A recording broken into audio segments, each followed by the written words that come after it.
All right, we have lots of friends popping in. I'm going to go ahead and kick off our evening with introducing myself and our guest speaker, as well as the organization of Oregon Shores. Thank you all for being here this evening. My name is Rachel Freeman. My pronouns are she, her, and I'm the education manager of Oregon Shores. And I am so excited to be on the Oregon Shores team now. I started back on June 1st, and I was hired on to help grow Oregon Shores youth education program along the entire Oregon coast and inland. I am really excited to be involved in community programming as well as getting students engaged in our community science programs on the Oregon coast because at Oregon Shores, our vision is to have a resilient Oregon coast where people and nature thrive together. And we fulfill this through our mission of educating and empowering people to protect our coastal ecosystems and communities. And the way that we get to do this is through engaging a lot of people in our different community science efforts. You might be familiar with our Adopt a Mile Coast Watch program, where you can adopt a mile of the Oregon coast, contribute to our Coast by database of community science observations through submitting Adopt a Mile reports. This program has been going on for over 32 years, and we have over 8,000 surveys that have been submitted. These surveys are available on our website's new data dashboard, and you can check that out more and join some upcoming events to learn more about the Coast Watch program. Shelby, your slide is still showing your preview of the next slide. Um, and we are really excited this evening to be gathering to talk about trash on the Oregon coast and how it moves and how it travels through our coastal survey sites that Shelby is in charge of around Newport, Oregon.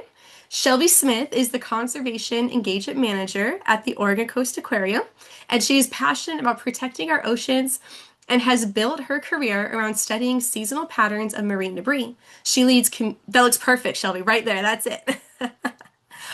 She leads community science programming at the Oregon Coast Aquarium and works closely with organizations like NOAA and Nurdle Patrol to understand how changes in weather, tides, and currents affect where and when debris shows up along coastlines. By tracking these patterns, Shelby helps communities and conservation groups plan smarter cleanups and raise awareness about impacts of plastic pollution. She loves turning data into stories that inspire action, making science accessible and engaging for people who care about healthy oceans.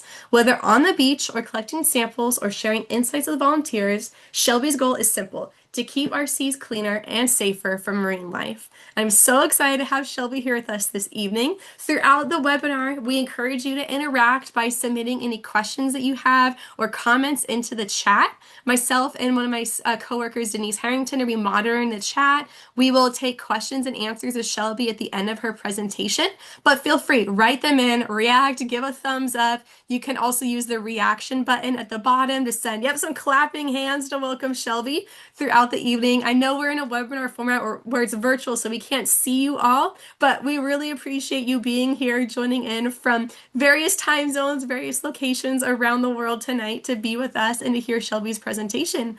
So without further ado, I'm going to send it over to Shelby to present this evening on traveling trash. All right. Hi, guys. My name is Shelby Smith. I'm the Conservation Engagement Manager at the Oregon Coast Aquarium. So I run all of our community science programming and all of our, sorry, I froze for a second. So not only all of our community science programming, but all of our community science data collection. So our webinar, Traveling Trash, tonight is a presentation about all of the trash that I collected in 2025. I'll talk more about this mural as the night goes on, but just for some background, that mural has 3,200 pieces of marine debris that were picked up at South Beach State Park this winter or this past year. And I'm going to go into some of my absolute favorites that I picked up throughout the year and also why 3,200 pieces of trash washed up there to begin with.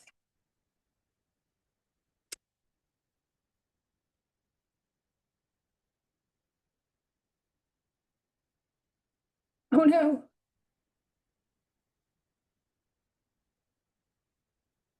There we go.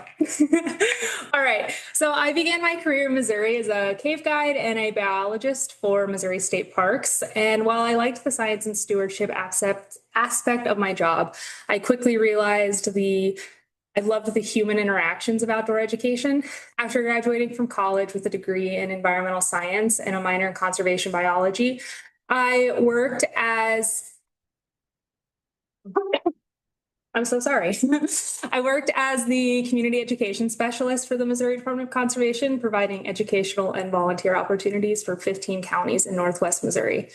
In 2022, I had the opportunity to work a seasonal job on Maui, Hawaii, which resulted in being offered a full-time position as a marine naturalist with the Maui Ocean Center. My passion for marine debris was born while walking along Waihee Beach with my friends one afternoon. We found a perfectly round piece of plastic that stood out among the other debris we had collected that day.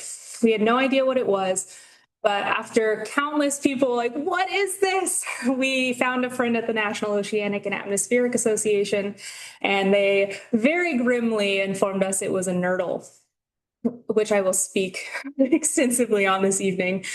When I accepted the position as the Oregon Coast Aquarium's first conservation and engagement manager, the job description was a little vague, but my boss, Dr. Carrie Carlin Morgan, was excited. And when I shared my passion for marine debris, neither of us could have ever imagined that I would be standing here tonight. Since then, with the help of 1,000 program participants in 2025, we've removed over 47,000 nurdles while conducting Nurdle Patrols and picked up 6,134 pieces of trash during the NOAA Marine Debris Monitoring and Assessment Project surveys. So very exciting. So National Oceanic and Atmospheric Association's Marine Debris Monitoring Assessment Project and the Oregon Coast Aquarium. From now on, I'm going to be referring to that as MDMAP because I would spend half the night just saying that name out loud. The MDMAP is the agency's flagship community science program designed to track the amount and types of marine debris found on shorelines using a standardized survey method. Through volunteer and partner participation, the program collects data on macro debris, items visible to the naked eye, typically 2.5 centimeters or about 1 inch or larger. Across more than 1,000 active and historical survey sites in the United States and internationally. This helps researchers and communities understand how debris accumulates, what types are most common, and how conditions change over time. This program provides training videos, survey guides, site selection tools, and data sheets to ensure consistent monitoring, and participants record shoreline conditions and debris across 4 transects before submitting their findings to the public data portal. MDMAP data is used widely for scientific research, policy assessment, educational initiatives, and understanding long-term trends in marine debris. And this is helping support efforts to reduce pollution and protect coastal ecosystems. One example, there is a man in Hawaii who is studying hagfish traps. And so he uses the online public database to track when and where hagfish trap pieces, because they break apart very easily, are washing up all over the world. So every time I find one, I'm like, oh, I'm helping him. Every month, I survey 2 spots on the Central Oregon coast, a site at the South Beach Jetty State Park in Newport, and a site close to God's Thumb at Rhodes End State Park in Lincoln City. These surveys are completed once a month on or around the same date. In 2025, I completed and uploaded 19 surveys at the South Beach State Park Jetty location.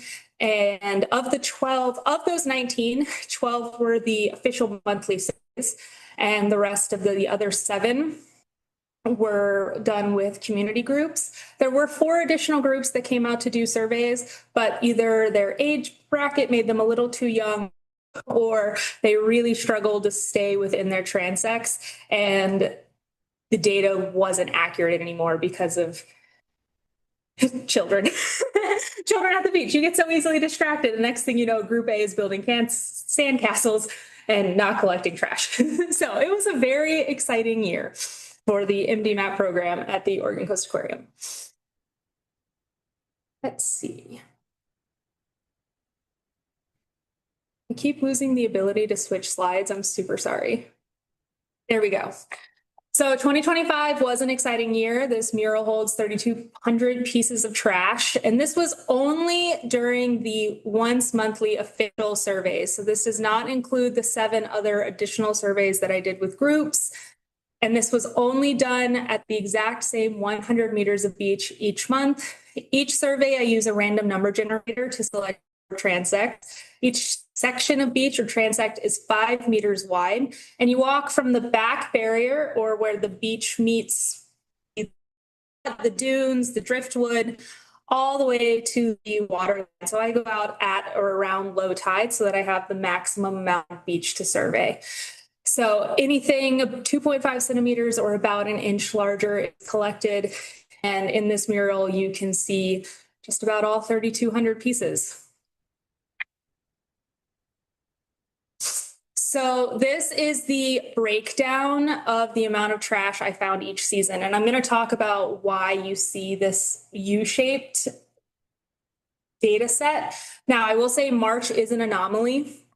As I was walking to the beach to do my survey, a family of 5 was walking towards the parking lot with a completely full bag of trash that they had just collected. It was heavy enough that the dad was like huffing and puffing, carrying it over his shoulder. So while I still found 61 pieces of trash that day, the numbers were definitely skewed due to the fact that a family had just done a beach survey, which I'm not complaining about. I'm so glad that they were out there. It was over spring break, so, good family bonding activity. Now, the reason we get that unique shape, or that U shape, are seasonal changes in tidal patterns. In the spring, summer, and fall here in Oregon, we have the California current, and this California current runs north to south. It is a cold, south-flowing ocean current running from British Columbia down to Baja, California, carrying cool, nutrient-rich water along the west coast. It dominates spring through fall, working with strong northwest winds to drive coastal upwelling, which brings deep, cold water to the surface. This process is what makes Oregon's coastal oceans especially productive in the warmer months, supporting plankton blooms, salmon, seabirds, and many other marine species. It also keeps Oregon's summer ocean temperatures cooler than you'd expect. The water in the summer can actually be colder in Oregon than it is in the winter. The Davidson current, or the red line on that graphic, is a warmer north-flowing current that hugs the coastline from Baja, California to northern Oregon. Unlike the California current, it doesn't go year-round. Instead, it rises to the surface mainly in the winter from about mid-November through mid-February, when northerly winds weaken and southerly winds push warmer waters north. This seasonal shift brings slightly warmer conditions to Oregon's nearshore waters and helps form the Oregon Coastal Current, a wintertime northward flow influenced by both the Davidson and California currents. So very exciting. That was a lot of words. I promise I'm going to go into more explanation. So on this page here, you'll see I have highlighted the small section of the map from the last one, and also have drawn a blue arrow going down on the map. Now, this map is from NOAA. So this shows where our water is coming from, specifically during the California current in the summer. So we're coming out from the middle of the North Pacific all the way out to close to Asia, and it's slowly making its way all the way east to the Oregon coast. And this is our long journey, the North Pacific current, that California current. It is traveling far and wide to get to Oregon. And it is picking up a lot of international and foreign trash along the way. So, and it's coming from the Great Pacific Trash Patch, which is the largest accumulation of ocean plastic in the world. Located in the North Pacific Ocean between Hawaii and California, it is not a solid island of trash, but a massive region where ocean currents concentrate, where there's floating debris, mostly plastic, into these massive zones of trash. When people think about the Great Pacific Trash Patch, they envision just like a solid football field of trash. And while it is massive, it's actually up to 3 meters deep at some points. So not only are you looking out at this never-ending expanse of trash, there's 9 feet more under the water. And it's just floating around out there. And in the summer, our California current coming from that area is pulling trash towards shore that has been floating out for quite a while. It's pretty exciting. The Great Pacific Trash Patch covers an estimated 1.6 million square kilometers. It's about twice the size of Texas or 3 times the size of France. When they did a major mapping project in 2018, which is a scary 8 years ago now, they believe it contained 1.8 trillion pieces of plastic. Not even the other trash, just plastic, which they believe weighed around 79,000 tons. So much fun. Even though the amount is so large, the debris is widely dispersed, and most pieces are classified as plastic, so fingernail sized or smaller, so 2.5 centimeters or smaller. So 1.8 trillion pieces of trash out there the size of your thumbnail is scary stuff. So while 94% of the pieces are microplastics, that is not most of the mass. The large debris, including abandoned fishing gear, accounts for up to 90% of the patch's mass. So that is a lot of abandoned fishing gear. And I'll talk more about fishing boats and shipping containers in a little bit. But as these currents throughout the year just circle the entire Earth, and as you can see on this picture, they all make nice little circles and they all go towards the same direction. So fishing gear that falls off the boat in Indonesia is eventually going to get whipped around, but same with the fishing gear that falls off the boat in Oregon.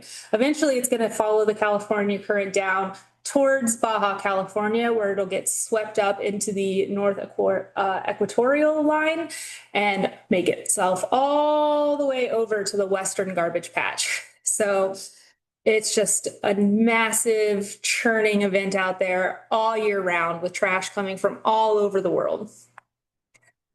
So marine life entanglements are a huge problem out there. They trap fish, turtles, and marine mammals, and up to 50% of the Great Pacific Trash Patch is ghost gear. So a lot of that is like see-through and things that never were accounted for being missing. And so these animals are swimming around, they can't see, and they just swim right into a clear net and they never get out.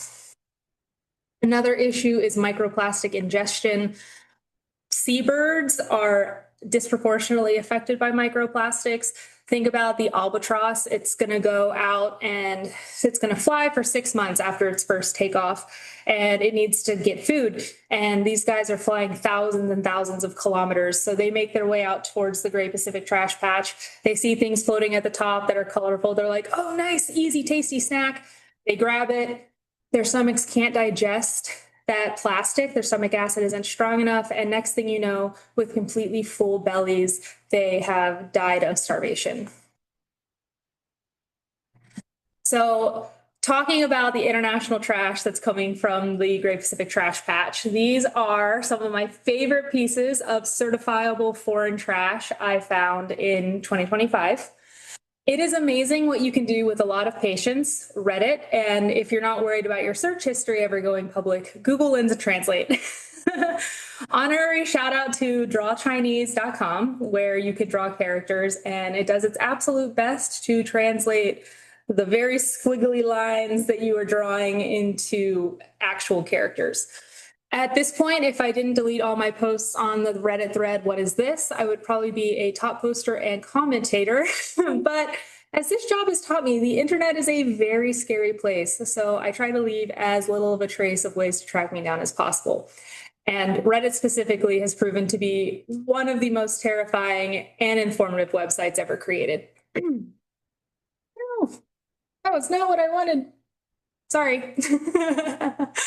The matching blue bottle caps that you see on towards this middle of the screen were found 5 months apart. I was on the phone with a friend while doing the survey in December, and when I found the second one, I was so excited. I literally squealed so loudly, my friend was concerned I'd fallen and hurt myself. Geek marine biologist there, I think, is getting so excited about trash that your friend thinks you've hurt yourself.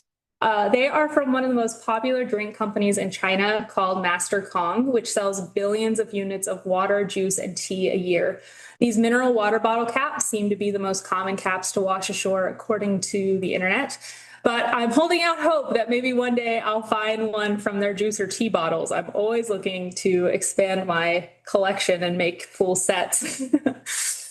The golden cap that you see in the top corner was attached to a 2-gallon bottle. I had found this bottle at Rhodes End State Park right after the last king tides of 2025 in December. So we had a ton of international trash that had most likely been thrown over boats at some point way out in the ocean, and then the currents just brought it in. But this was the biggest mystery of the day, even though I'd picked up a ton of other trash and especially foreign trash that day. I spent hours painstakingly translating the characters on not only the bottle's cap, but also the handle. A lot of the 2-gallon bottles have that handle. Think of the Hawaiian punch jugs that had the blue one, but this one had text of kanji characters in it. Me and drawchinese.com became best friends that day. And after 3 hours of painstaking translation of the cap and handle, I discovered the 2-gallon container was just another Master Kong product. I was a little disappointed. I thought I had something really cool. I mean, it was part of a limited run for the Lunar New Year. The characters do translate to Fu and on the doorstep. And these characters recommend letting good fortune, blessings, and happiness into your home. So while it was really cool and satisfying, I don't know if those 3 hours were worth it. I'm not going to lie. The dropper bottle that you see in the middle, it was in significantly worse shape when I found it. I actually soaked it in peroxide for a while because it was absolutely covered in barnacles and slime. But once I cleaned it up, I was able to make out the text on the bottom. And the first hit online after typing in Prometi, which translate to Prometheus, 10 milliliter bottle, a Russian website called nicotineshop.com popped up. It held vape e-liquid refills. And honestly, it was so easy. It felt like I was cheating. I was like, usually I have to spend quite a bit of time on this. What do you mean this random bottle was so easily identifiable? But then I remembered that it's from Russia and that's pretty cool. So the dark blue Dannon Aqua bottle at the top was a pretty fun find because that was the day I learned Dannon, the bottled water brand I'd known since I was a child, was actually based out of France. And in 1998 expanded to Indonesia. Based on the weathering of this cap, its dimensions and wall thickness, because yes, I do measure the bottle caps to date them. I'll talk more about that later. I was able to confirm, especially since it washed up in March when the California current makes its return to Oregon, that this was from the late 90s, early 2000s. So this could have been part of, the launch, and it had been floating in the Great Pacific Trash Patch for a very, very long time before finding its way to Newport, Oregon. And then the last one that has a fun little story to it is the blue bottle cap that's from India. And this is produced by a manufacturing company called GMR, one of the most prominent mineral water producers in India. Now, this cap has been haunting me since last January. And I say haunting me because every month I would go out and do my survey and I'd pull out my bag of trash because I keep all of it and catalog it. And I would see this cap in there and I'd be like, today is the day that I'm going to translate what it says. As you could tell, it is very scratched and beat up. It's been out there for quite a while. And so the kanji characters were really hard to translate because I couldn't see all of the very delicate lines necessary. But finally, 2 days ago, after another hour of staring at this cap with an actual magnifying glass, I was able to get the characters translated, and it translated to food grade. And along with the GMR that was also on there, I was able to confirm that it came from the GMR group based out of New Delhi. They act as Asia's largest private airport operator, which means they sell water to 120 million passengers annually across all of the airports that they sell to. So most likely this bottle cap wound up in the ocean after being purchased at an airport, tossed and never thought of again, and then coming and hanging out with me in Lincoln City many years later. Now you may be thinking to yourself, Shelby, why are almost all of these bottle caps blue? Doesn't that seem like a strange coincidence? I was also confused. It turns out globally, a blue bottle cap on a bottle of water represents still mineral water. So pro tip, if you ever find yourself in a foreign country where you don't speak or read the language, look for the water with the blue caps and you'll be good to go. Red or green is usually for carbonated water. So the more you know. This job, I learn something every day. There is also a tag on here that came from an aerosol deodorizer, the Chinese tag, and then a Eucerin bottle of German sunscreen that had an expiration date of many, many moons ago. So that was exciting. Let's see.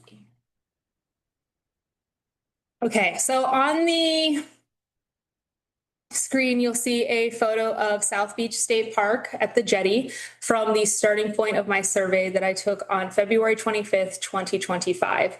On the screen is a direct quote of what I wrote in the Indy Map survey that day. Less than 12 hours after the major storm and 3 straight days of rain, there were 4 identifiable rack lines, which was super exciting. As you can see in the picture, there are 4 distinct high tide lines where debris had been left behind, natural and unnatural. Overall, large uptick in styrofoam and shotgun shells, also a large amount of fishing lures, but no fishing line. Truly tens of thousands of pieces of microplastics. So, looking at this picture, you would never believe that it was the worst survey I did all year. What appears to be a perfectly serene landscape is a prime example of how deceptive our Central Oregon coastline could be. I picked up 704 pieces of trash that day, leaving, no exaggeration, thousands of other pieces of debris behind. Even leaving so much on the beach, the survey still took me an hour and a half. I could have spent more time, but I had a meeting later that day. I wasn't expecting the survey to take so long, so I was having to, even then, rush through it.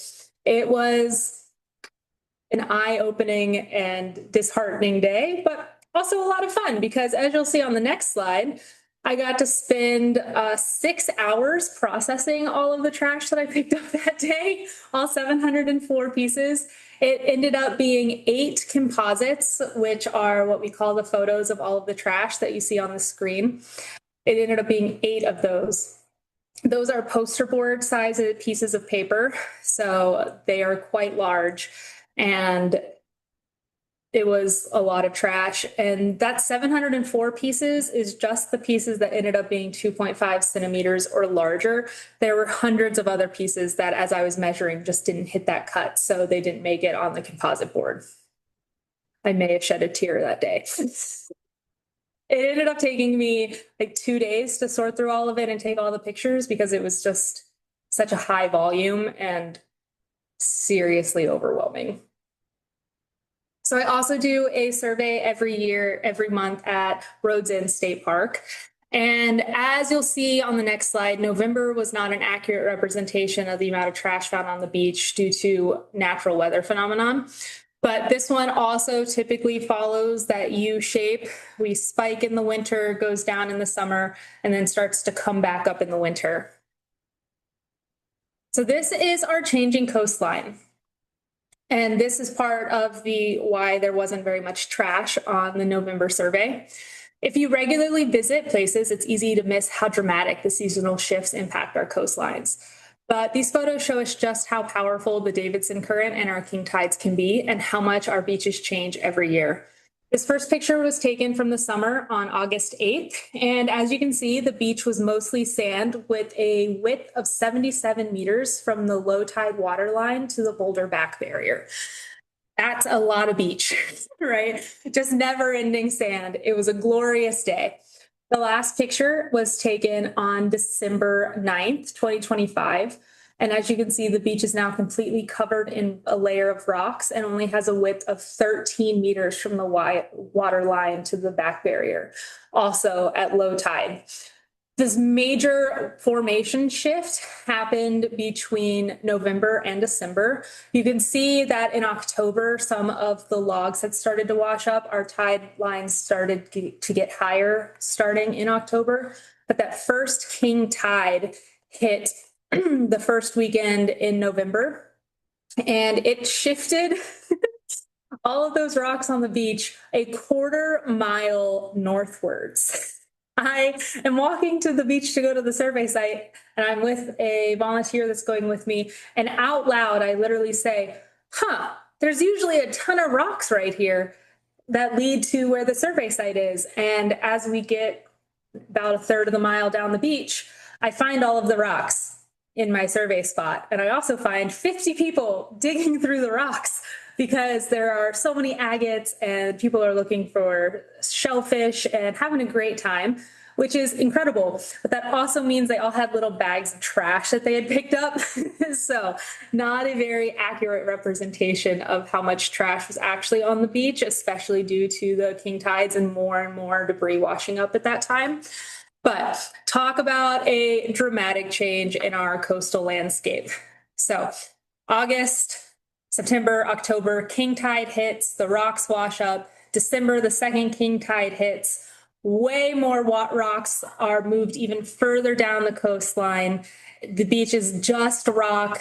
It's hard to, there is no sand. I was digging at one point just to see how deep the rocks were, inches, like 6 inches of rocks deep.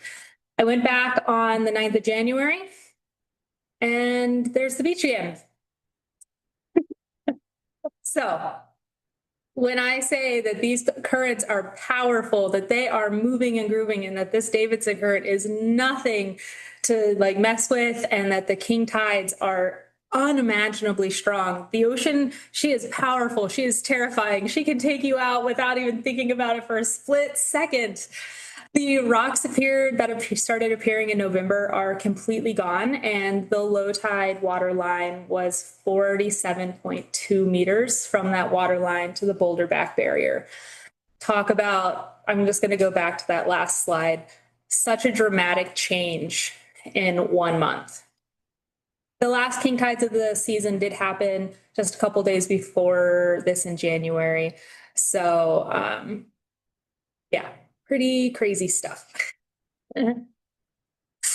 So I mentioned nurdles earlier. So the Nurdle Patrol and the Oregon Coast Aquarium, shout out to Rachel for this lovely photo. The Nurdle Patrol is an international citizen science initiative that tracks plastic pellet pollution by collecting data on where nurdles accumulate in the environment. Nurdle Patrol was created in late 2018 after a major environmental incident on the Texas coast. In September, a large number of tiny plastic pellets, which would soon become nationally known as nurdles, began washing up on the beaches of Mustang and North Padre Islands. At the time, no agency or organization was monitoring the spill, cleaning it up, or tracking its impacts, which raised immediate concern among coastal scientists and community leaders.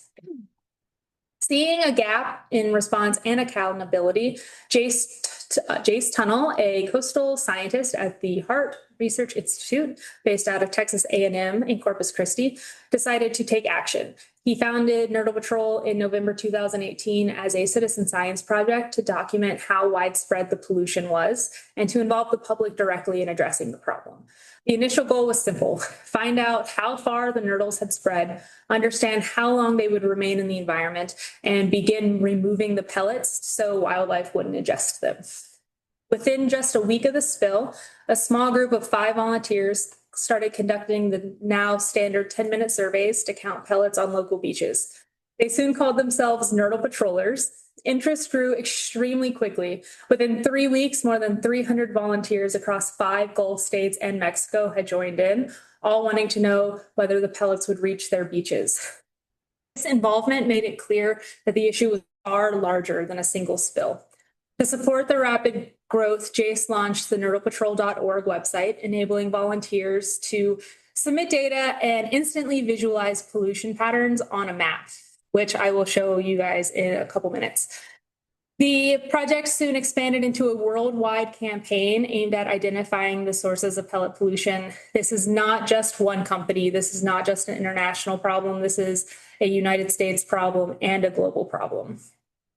So last year, for Nurdle participants with the Oregon Coast Aquarium, we had 500 people go out and help collect nurdles. And with the help of those 500 participants, we picked up 4,500 nurdles, which you will see shortly is just a small fraction of the total washing up on the Oregon coast. So what is a nurdle? A very small pellet of plastic that serves as raw material in the manufacture of plastic products, often occurring as a pollutant on beaches and in the sea. I like to refer to as baby plastic. Everything in our lives that is made out of plastic, almost all of it started out as a nurdle or a plastic pellet. So it's the first step in that production process. It is the colloquial term literally for pre-production plastic pellets. They are the little known building block of everything. These tiny beads can be made of all different types of plastic resins and all of the good stuff that we definitely want in our environment when they get out into the ocean. They are released into the environment from plastic plants or when shipped around the world as raw material to factories. They typically don't sink because of how lightweight they are, so they do tend to float. But depending on if they're in freshwater or saltwater, that does change. As I mentioned earlier, seabirds are one of the biggest consumers of nurdles, but they're not the only things. Fish and other wildlife do also consume them. If you were a hungry fish just swimming around looking for a meal and you saw a white, perfectly sphere object floating in the water in front of you, you would probably think it was an egg too. Your intestines and digestive tract are not large enough to let it pass through. It sits in your stomach. You continue this process, and like the bird I mentioned earlier, they will die of starvation with a stomach full of plastic. What's worse though is that nurdles, these plastic pellets, are rafts for the most disgusting bacteria you can imagine. Because they are so porous and they haven't had a chance to be turned into anything, they haven't been dyed, they collect everything: E. coli, cholera, and especially because they're falling into anywhere and everywhere, they're falling into sewage outfalls, agricultural runoffs, bathing water, shellfish beds. The pollutants can be thousands times more concentrated on the surface of a pellet than in the water. And they have learned from studies that when a fish or another animal eats these pellets, some of those pollutants come loose. So I wouldn't recommend touching them without gloves on. Don't be like me, make smarter choices. Yet nurdles, unlike substances such as kerosene, diesel, and petrol, are not deemed hazardous under the International Maritime Organization's dangerous goods codes for safe handling and storage. This is despite the threat to the environment from plastic pellets being known for 3 decades and detailed in a 1993 report from the US EPA for the first time.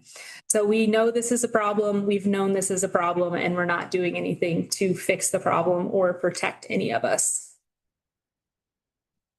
So how do they end up in our oceans? Factory runoff and production site leakage. So these factories are producing millions of these nurdles a year.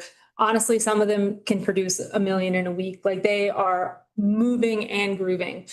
So these factories will be producing them, they'll fall off the production line, and then they'll fall onto the floor.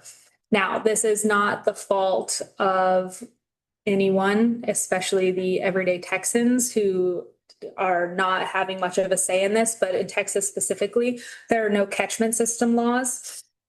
And so these nurdles fall off the conveyor belt, they land on the floor. At the end of the day, they take a power washer, they wash down the floor, and these plastic pellets just wash out down the drain into the nearest waterway, out into the freshwater system, which leads into the ocean. And it's not great. A Swedish study found that up to 36 million nurdles escape from production sites annually. Like, this is not just a small problem. And in the US, they think it could be even more. So, sad times. So the two ways after it leaves the facility that it winds up in our oceans is through land-based and marine-based transport. So these are teeny tiny, right? They're a couple millimeters large. They fall through the cracks very easily. So in these big shipping containers that they are shipped in, even in roads, they've got the corners that have little holes in them. And if one bag or box of these nurdles explodes during the shipping process because it got knocked around, all of these plastic pellets are just going to leak out the side. But the largest way that they wind up in our oceans and on our coastline is the maritime shipping and container lost at sea. These are so damaging because a single container can hold billions of billions of these. So a single ship loses a container, and next thing you know, you have a billion nurdles now in the ocean. So no good. We don't like that. So now a unfun fact. Who's ready to answer a question? How many shipping containers does NOAA believe are lost at sea every year? So one of these answers is the answer that the organization that owns about 90% of the world's shipping containers and tracks shipping container loss. And one of these figures is how many NOAA actually thinks falls over a year. For context, every year more than 11 million shipping containers arrive at U.S. ports, carried by some of the roughly 6,000 container ships found around the world. Any guesses? Does anyone want to put anything in the chat? Shelby, I'm not sure if you can see the chat, so let me shout out some of the answers. We're getting guesses for B, 10,000, or C, 8,000, another for B, 10,000, B, 10,000. All right, 10,000. You guys were right. So, according to the World Shipping Council, 1,382 ships were lost at sea last year. 10,000 minimum were lost at sea last year. Now, there are some reasons why these shipping containers are not reported as lost, and it actually does come down to shipping container employee safety. So these guys, these men, typically, they're out in the middle of the ocean in international waters. They don't have a lot of protections to begin with. A lot of these ships are very dangerous, and there are a lot of pirates out in the ocean, and these aren't just like Captain Hook from Peter Pan. They come heavily armed and ready to cause a lot of damage. So if you were to call in over the radio that you lost 2 or 3 shipping containers, if there is a boat nearby that is on the hunt for these materials, they can zip over there pretty quickly, especially compared to how slow these big shipping container boats are. And they can run over, and they can actually, some of them have the advanced technology and like equipment and cranes to try to haul the containers back up onto their boat. So through some anonymous reporting, they have discovered that some of these employees are actually taught to shoot the shipping containers and just put as many holes into them as possible, so they actually sink faster. And while that makes them structurally less sound and even more likely to burst open if they didn't burst open on impact, I also kind of get it, because I mean, at the end of the day, a human life is not worth rubber duckies that fell overboard. I mean, they still are washing up on shore, but you win some, you lose some, but let's keep human lives. So Nurdle Patrol collection by month 2025. This is not great. We collected, I say we, I need to stop referring to myself in the royal we. I personally picked up 42,581 nurdles on the Oregon coast this year, all in one spot in particular at Beverly Beach State Park. This is the highest concentration in the United States out of Texas and Louisiana, and I'm gonna touch on that a little bit later and make it even more of a sad fact. But as you can see, January was a very exciting year. Not year, it felt like a year counting all of those nurdles. It was a very exciting month with 15,291 picked up. So all of these nurdles were picked up at Beverly Beach State Park. This photo was taken January 3rd, 2025. So my very first survey of the new year. It's like, it's going to be a great year, 2025. Let's go have some fun. And then I walked out to that and I was like, all right, Let's go. So how the Nurdle Patrol survey is run, they use a standardized 10-minute survey method that anyone can perform. You go to a shoreline location and you literally just set a timer for 10 minutes and you search for nurdles exactly 10 minutes. You can pick them up one by one if there aren't very many. You can use sifters. You can do it in any way, shape, or form that you want. Just remember, every one that you pick up, especially if you're using the sifters, you do end up having to count. It's all fun and games when you come back to the office with 4 trays of nurdles, and then you're like, oh wait, I have to sort through 4 trays of nurdles now. I love that. But it's really, really cool because you count them, you clean them, you figure out how many you have, and then you get to go to the Nurdle Patrol website and upload your data. And I'll show you guys a map of that data in just a moment. But it's super interactive and it's instantaneous. So I can upload my data from a survey I do this week and it will instantly show up on the website. It's really, really cool. Here are some other pictures of while I was doing surveys. So I am very, very technically scientific when I do this, let me tell you. My methods include sifters, lunch trays, and a lot of Hulu. I keep Bones or Criminal Minds on one screen with one AirPod in, and I sit there with sifters, and my poor coworkers have to listen to me sifting them. I try to come in early in the mornings to do it because just sitting there tapping a sifter for 15 minutes drives me crazy. I couldn't imagine having to be my coworkers and having to listen to it. It doesn't always work out, but I try to do it early in the mornings. And the picture of where the green circular sifter is, that was also taken in January. And so this was when a lot of our seaweed and kelps had started washing back up, and it was just getting entangled in that. I walked up and that was what I found that day. I was like, oh boy. So got out the sifters, got out the cups, and got to work. It created 5 trays of debris to sort through. I come back, I let it dry out on paper towels for 24 to 48 hours. And then it's a very scientific process, guys. Just sitting there shaking and pair of tweezers and counting them out. So this is the really cool map I was telling you about. And where Grover is pointing is all of the surveys that I personally have conducted since starting at the Oregon Coast Aquarium.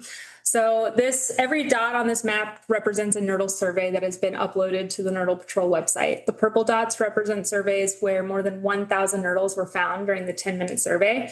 Outside of Texas and Louisiana, there are only 2 spots that have had 1,000 plus nurdle surveys, 1 survey in Washington in 2021 and 19 in Oregon during 2025 and 2026. The nurdles in Texas are explained due to multiple plastic pellet factories that are operating there. And again, that comes down to policy where they can just wash right out.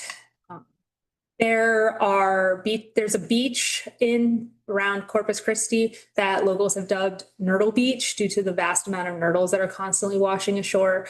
At one point, someone was like, it's more nurdles than sand. There's no fun sandcastle building when there are just nurdles. Sad. And then the other spot that you'll see, the purple dots, are down in Louisiana at the Port of New Orleans.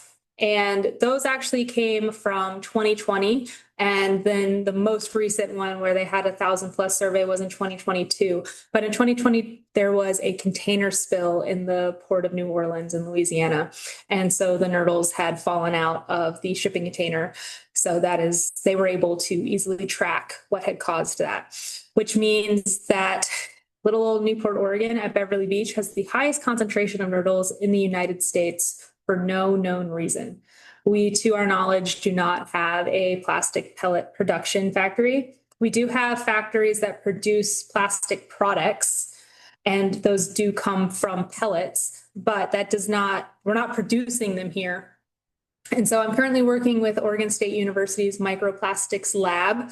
They are going to be studying the nurdles that I collected during specific surveys over the span of 6 months. They are tracking what they're made of down to the exact polymer, and then they are also going to be doing a weathering study. It's interesting, different types, different times of the year, different types of nurdles wash up. And if you do this long enough on site, you can tell what's an old nurdle and what's a new nurdle. In the winter, a lot more new nurdles wash up. So these guys are fresh, shiny, no real weathering, all of that fun stuff. But in the summer, when the trash is coming from further out in the ocean, the nurdles are older. They're more brittle. They have dents and pieces broken out of them. They're smaller. Don't worry, I can still see them on site. I had a man at the beach one time. I was doing a survey and I was just walking back to my car and I found one and I leaned down and picked it up and he's carrying a surfboard and he's like, "What'd you just pick up?" And I was like, "Oh, it's a nurdle." And he's like, "How did you see that? It's this little white piece of plastic." And I was like, "Oh, I do this all day, every day." And he's just like, "Are you okay?" And I was like, "Yeah, it's great." One less thing for a bird to eat. We all have our hobbies. But yes, Oregon, no good. Oregon State University helping to solve the mystery. So we're working with the undergraduate and graduate students there. They're coming to collect the nurdles collected last year, this month actually, and we're hoping to have a paper published by the end of the year. A big part of it is we don't know where they're coming from, but there needs to be a baseline of knowledge so that in the future, more researchers can look at this first paper, see where the issue is, see where they're washing up, and build better, more long-term research projects off of the data that we've collected here. So while this specific research project is not going to yield answers, we're hoping in the future will help solve the mystery of why does Beverly Beach, and Beverly Beach in particular, have so many nurdles. No one knows. So this picture is of a jar of nurdles that I collected. It was that day in February that I had the picture with on the last screen where you could see that it was all cut up in the seaweed. Does anyone want to guess how many nurdles are in this jar?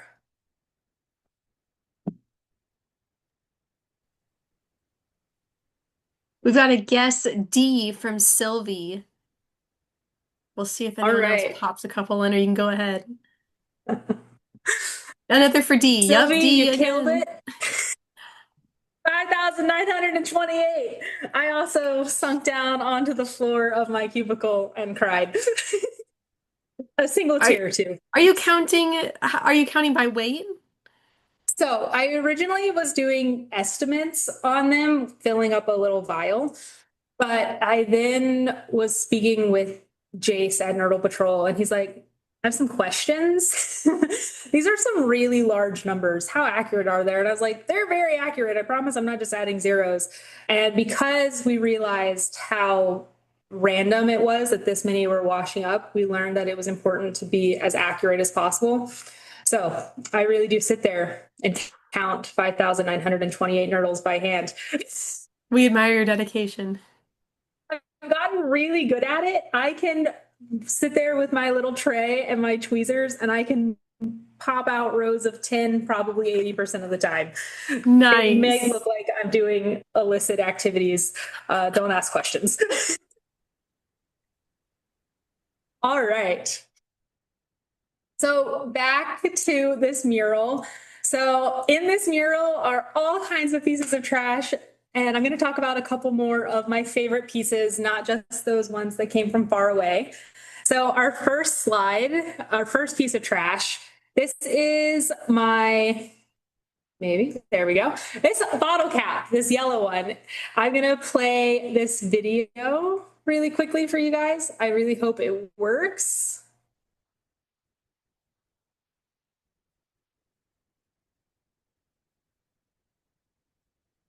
Oh no. We can see it. I don't hear anything. Technology, man. Well, I tried. In 1995, Pepsi launched a contest called Twist and Win. And that video was explaining the woman who won the grand prize. But this bottle cap, this yellow one, is the oldest confirmed bottle cap I found last year. It was picked up at Rhodes End State Park on December 9th. This was the day after the December king tides, and there was a large influx of those plastic bottle debris that had washed up. I mentioned that 2-gallon bottle of water that I found with the cool gold lid that also had washed up that day. Back to the yellow cap. When I got this cap, I truly could have wept tears of joy because the writing was in English. I was like, yes! Little did I know this was about to become a whole thing. I typed in yellow, sorry, try again bottle cap, and imagine my surprise when the first hit was a Reddit thread about the Pepsi stuff and the twist and win competitions. And that is when the first inkling that this bottle cap was older than I was born. But I tried not to get too excited until I could verify it was part of that promotion and not a newer one. But because it had actual text on it and not a code that you went into a website to type in, I was feeling pretty confident. I was then able to look up the dimensions of Pepsi bottle caps from the 1990s. And once again, sitting there with my little tape measure and ruler and measuring the wall thickness and how many threads were on this bottle cap versus the newer eco-design bottle caps. And I was able to confirm that it was from the 90s. How fun. I was like hunched over my desk with calipers, literally measuring the wall thickness of this bottle cap, trying to be like, ah, it happened, it's old. So the two competitions, Twist and Win and Pepsi Points. Twist and Win was super self-explanatory. It was an instant win promotion. You could buy a Pepsi product, you twist it off the cap, and under the side it says you either got like a free soda, a buy one get one free, sorry try again, or monetary prizes with the grand prize of $50,000. A cashier at the Dollar General won the $50,000 bottle cap in Arkansas. She actually didn't even know that she had won. She'd taken it home and set it on her dresser, and her husband was like, "Oh, did you check it?" and pulled it open, and they almost missed out on their $50,000. But they won. Now, things got a little out of control in 1996, though, because they had a huge success with this Pepsi Twist and Win competition. Their sales skyrocketed. So they're like, how can we do this again, but better? So they started the Pepsi Points promotion. Long story short, Pepsi advertised if you collected 7 million Pepsi points, you could win a Harrier jet. College student John Leonard learned of the contest, and he invested $700,000 into the points. Now, he figured this would be a pretty great return on investment since the jet that he was told he was going to be winning was worth $23 million. Unfortunately, when he turned his Pepsi points in, Pepsi informed him that the promo was a joke and he would not be going home with a fighter jet used in Desert Storm. After a lengthy legal battle, the judge ruled in Pepsi's favor, claiming no sane person would actually believe they would get a jet. I'm pretty sure that's a direct quote.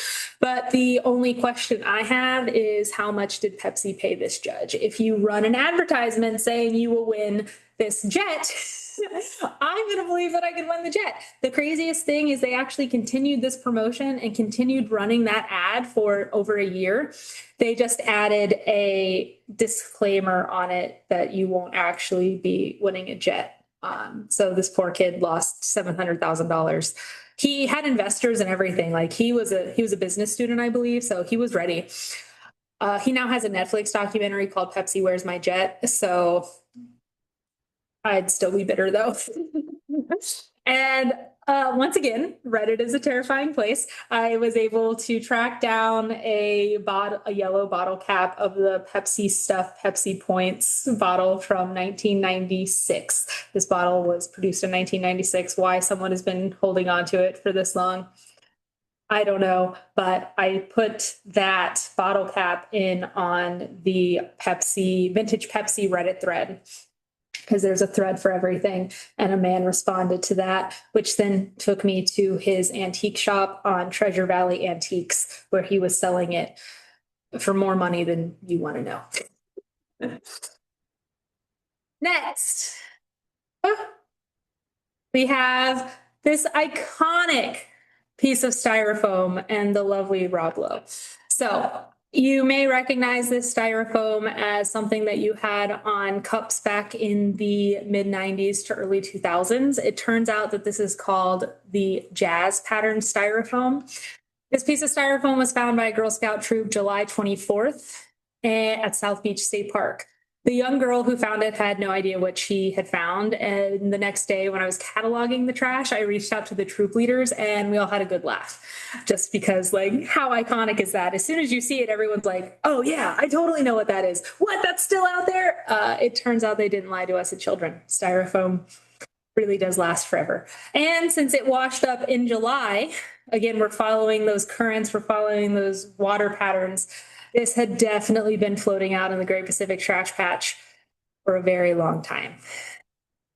Yay! But now it's hanging up on my corkboard in my office and it brings me joy every time I see it. All right, the mystery of the seahorse sandcastle toy.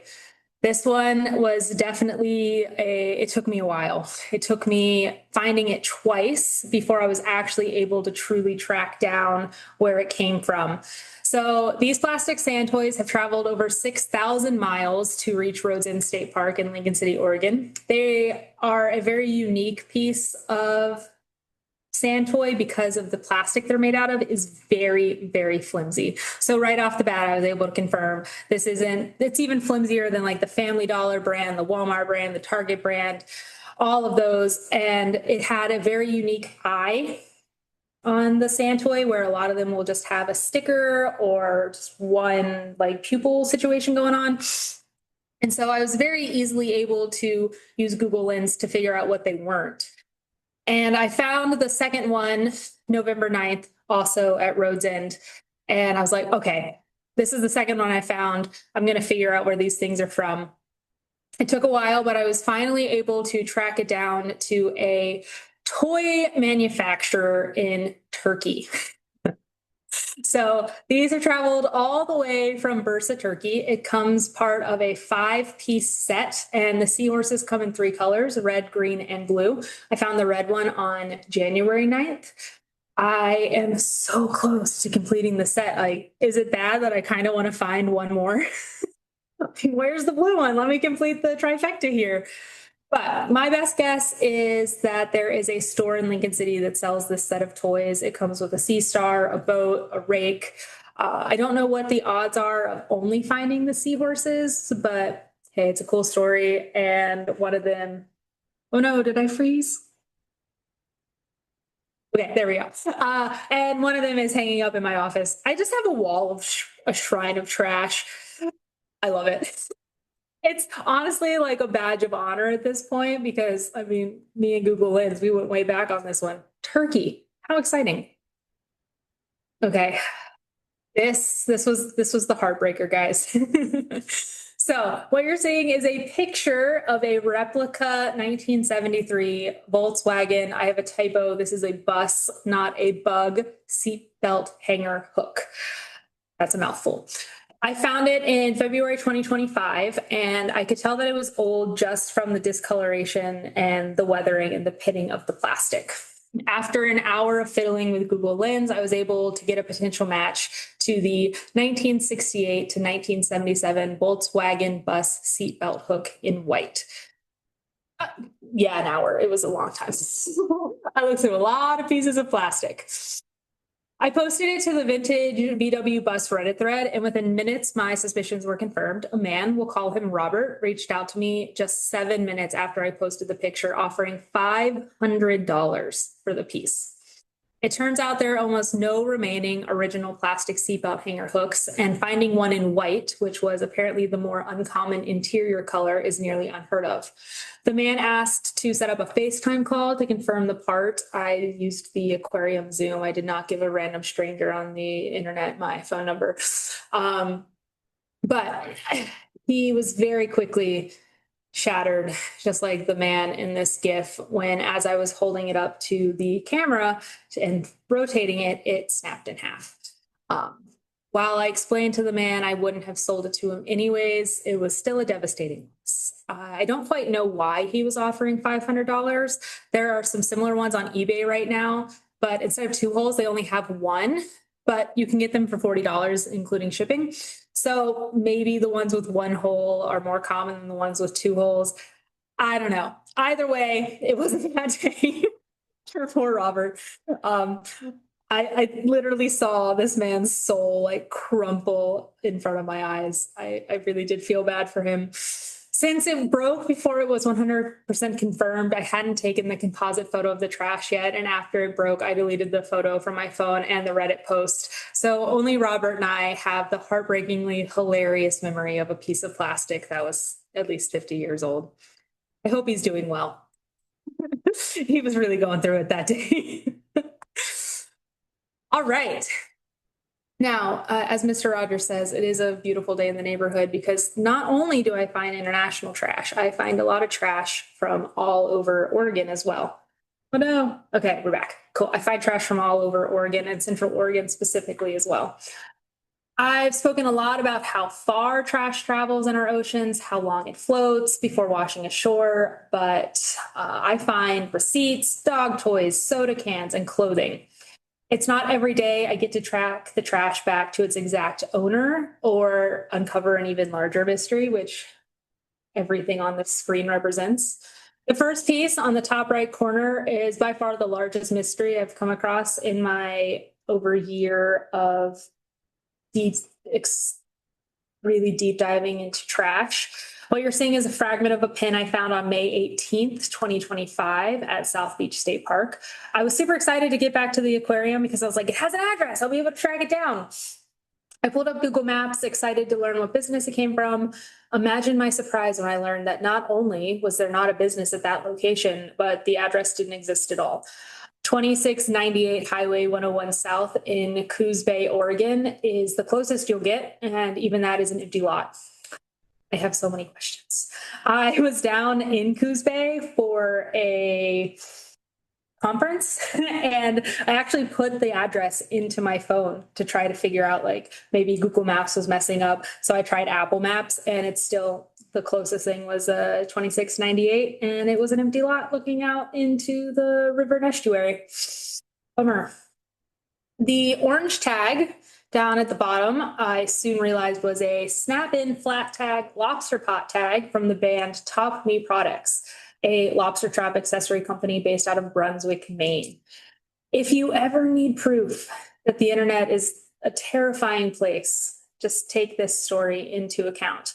With just the code that I have covered on the bottom of the tag, I was able to track down not only what boat this tag came from, I was able to figure out who the boat captain is, and then even creepier, on another website, I was able to track exactly what slip this boat was in exactly which harbor. It was at that time docked in the Uquinna Bay Harbor, and that is its home port. Sometimes I really dislike the internet. The bait product sticker was found on my last survey of the year at South Beach, and I actually found two of them. Earlier this year, earlier in 2025, I had learned that once you reach a certain distance offshore, you can apparently just throw things overboard. I'm assuming that's what happened here. The fishing boat got 3 miles offshore and started dumping their trash. Just pro tip, if you're ever on a date with someone and their entire life revolves around picking up trash, joking that they've probably picked up trash from their fishing boat, is not the soulmate connection that you might think it is. And I 10 out of 10 would not recommend that encounter. Just keep that one inside. Newport of the Wild West, man. Lastly, the parking validation ticket down here at the bottom was found June 18th, 2025 at South Beach. On another episode of The Internet Knows All, did you know if you have the license plate number of any car, you can search that and instantly find the VIN number of the vehicle. From there, you can learn a lot about the car and in some cases, even its owner. Nothing is secret anymore. Now, for this particular parking validation, I quickly realized that this wasn't an Oregon license plate number. From there, I found the Wikipedia page for every license plate combination for all valid US states and territories, including vanity plates. After looking through hundreds of possible plates, at the very end of the list, I found the match. It belongs to a car registered to a US diplomat. The only issue, US diplomats typically don't pay for parking, and also, why would a diplomat be in Newport, Oregon? So after 2 hours of searching, the only thing I learned was that the owner of this car typed their license plate number incorrectly. Quite the letdown. It was cool to find the Wikipedia page for every known license plate, legal license plate in the United States, though, including Puerto Rico and all of its other territories. If you ever need a fun rabbit hole to go down, some states have some incredible ones. Like, fun fact, Missouri has a caving license plate and it has a bat on it. So, there's a lot of fun ones out there. I get this question a lot. Are you okay? It is what I tell people what I do when even I talk to my mom and dad sometimes, and they're like, I can hear the like low key concern in their voice. And I'm like, yeah, I spent 3 hours cataloging trash today. Or like the very kind man who was carrying a surfboard and legitimately asked if I was okay when I picked up a nurdle from 2 meters away on site on the sand, even though it was sand colored. So the biggest question is, how has pollution affected your life? And the answer is both inspiring and depressing. I can't go to the beach without seeing marine debris. Nurdles and other debris have turned the beach into a place that evokes feelings of sadness, but also hope. I see myself digging through the sand, picking up microplastics, just meters away from a woman taking a stroll on her favorite beach. One of us is keenly aware of a major issue impacting our ecosystem, and the other is finding a moment of peace despite the changing landscape. But my unique position also provides an opportunity to see how much people care. For example, a group of 11-year-old Girl Scouts and their parents traveled several hours one way to participate in the aquarium's Nurdle Patrol and MD map cleanup. During outreach events opportunities over the last year, over 1,000 Oregonians have taken the time to speak with me, learn more, and participate in Nurdle programs. Their willingness to literally crawl around in the sand and pick up plastic ceases to amaze me. While the weight of our seemingly never-ending marine debris washing shores is heavy, seeing that people are passionately driven to help inspires me every day. And with that, the answer is yes, I am okay. I absolutely love what I do. Every single day, I get excited to dig through more, research more. Like I mentioned earlier, I spent an entire year once a month trying to figure out where that one specific bottle cap came from. And it's so much fun. And I get to share these trash stories with people. You see a bottle cap on the beach and that's just boring. But when you learn that that bottle cap is from China or from Indonesia, or you learn that it's part of a limited edition Lunar New Year water bottle set, suddenly it makes it more human. It makes it where you connect with it. And suddenly something that was a tennis ball on the beach, you suddenly remember that was somebody's dog toy.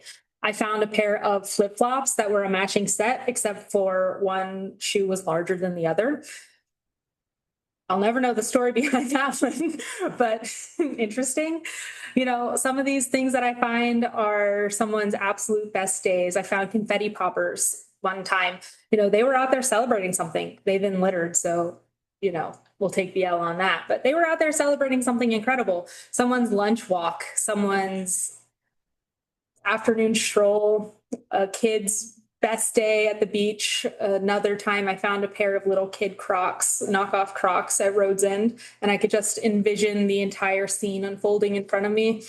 Mom and dad packing up the kids at the end of the day. One of them had one job, get the shoes on the kid before they walk back to the car, because it's a long walk from our survey site where I found them to the parking lot.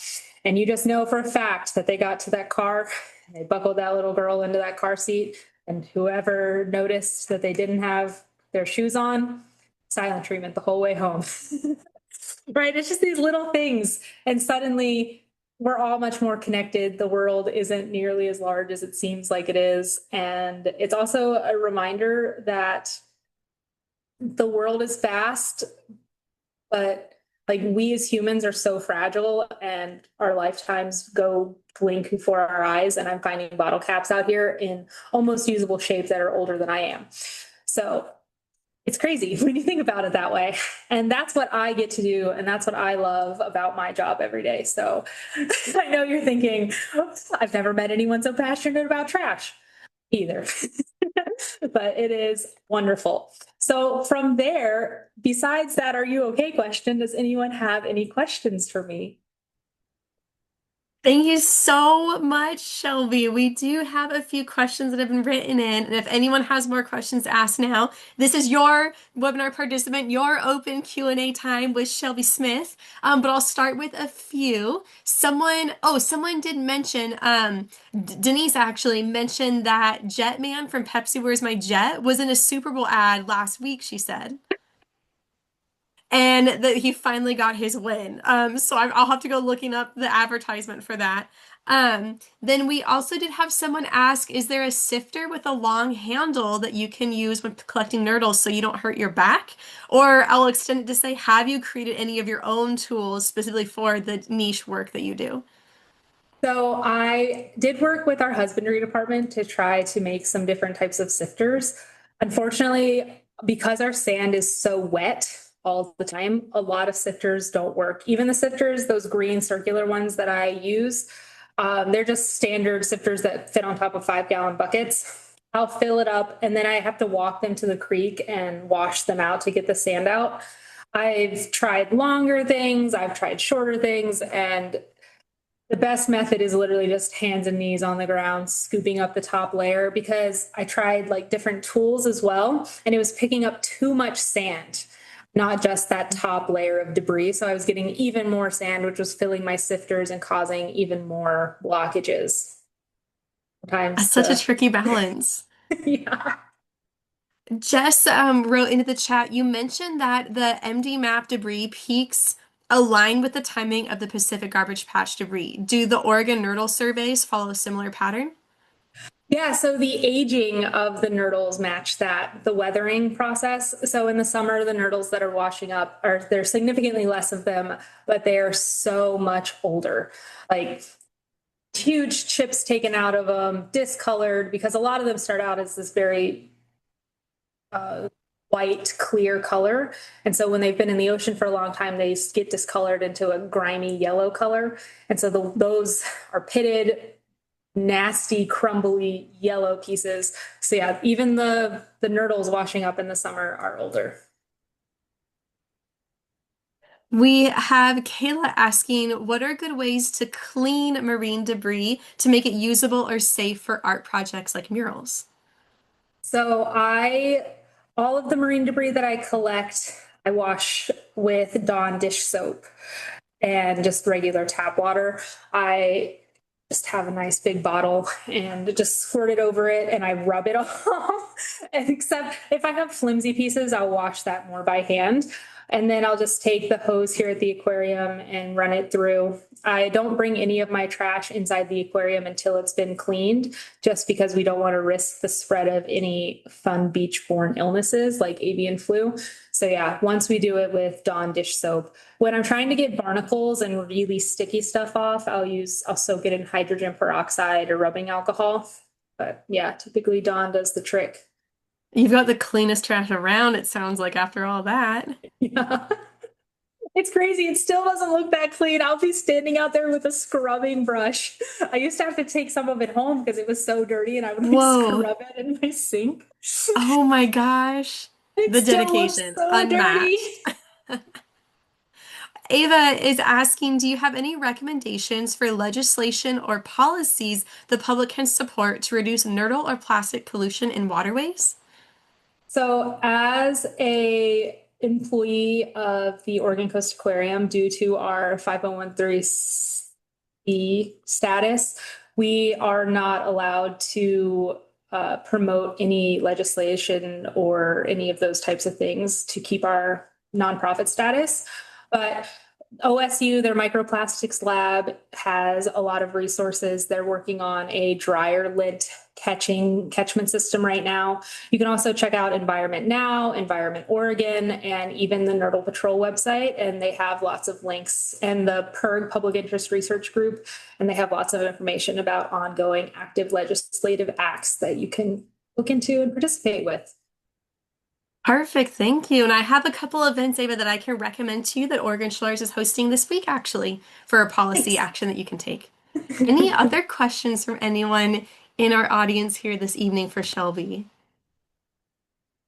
We're getting lots of rounds of applause. And Denise and I have been uploading the Wakelet. This is one link that you can all open to get all of the links that Shelby has mentioned throughout the evening, as well as other folks that have been adding to the chat throughout the evening. And when you get on the Wakelet, you'll see three different categories. One is for the slides, where Shelby will be uploading her presentation.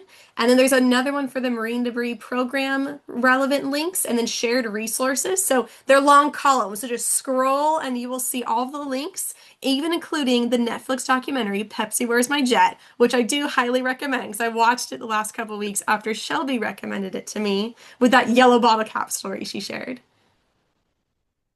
Also, thanks, Mom and Dad, for tuning in. Heck yeah, we're getting so many congratulations and thank yous to you, Shelby, in the chat. Molly says, thank you so much for inspiring and fascinating research that you do. Kayla says, thank you. Carolyn says, thank you so much. That was fascinating. And Jess Meyer says, this was incredible, Shelby, and Oregon Shores. Thank you so much. So much kudos to you, Shelby. Thank you for joining us this night for this presentation tonight and for all of the research and the way that you compiled and presented it this evening. That was a wonderful presentation. Thank you. And if anyone ever has any questions, please reach out to me at the aquarium, or just look for the lady in the bright yellow vest at the beach collecting turtles. I tease that we have a couple events coming up this week at Oregon Shores, and they vary from in person to online ways you can engage with us over the next month. Tomorrow, I will be presenting at the Tillamook County STEAM Coach Training. So if anyone's around the Tillamook County area and you would like to come learn about how to get involved in youth education opportunities for Oregon Shores and about a dozen other local nonprofits in Tillamook, Oregon, or Tillamook County, Oregon, you can meet me there in Tillamook. We also have another webinar tomorrow evening hosted by our policy team called Effective Legislative Advocacy 101. That'll be an online webinar that you can join tomorrow evening. And then if you're interested in taking action and meeting on Capitol Hill with the Oregon Shores and Ocean Alliance team members and actually having meetings with our legislators, you can join our Love Our Ocean Lobby Day in Salem on February 12th this week.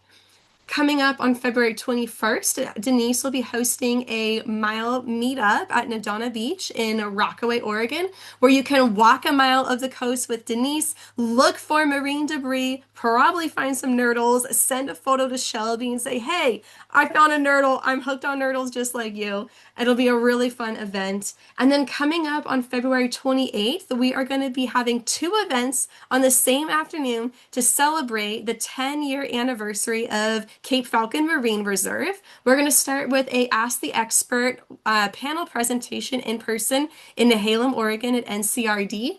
And you'll be able to learn about the importance of marine reserves as well as killer whale monitoring along the Oregon coast.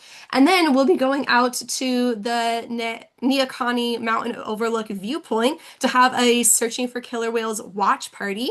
And it'll be a really wonderful way to take in the sights of Cape Falcon Marine Reserve and celebrate their 10 years of being established. And then going all the way into March, we have a webinar scheduled called Landslide Dams. What are they and where might they happen next? So I hope that whether it's in person or online, you're able to join us for an upcoming event. And again, Shelby, all the kudos to you. Thank you so much for joining us this evening. This webinar was recorded. We will work on getting it live online for people to review, go back to, continue engaging with, and actually share it with their friends and family. We've got another thank you that you were an amazing presenter who shared an inspiring amount of programming And cheers to Oregon Shores team and our partners. And we're so grateful for you, Shelby, and the aquarium for being one of our partners. Denise says, thank you so much for your incredible, passion-filled work, Shelby. I love it. Thank you for hanging out with me for an hour and a half. Thanks. It means a lot. Have a And wonderful evening, everyone. Bob, thanks for logging on. He'll know who he is. Love the shout outs all around. Shelby, could you see all the emoji reactions throughout the night? So nice. Good.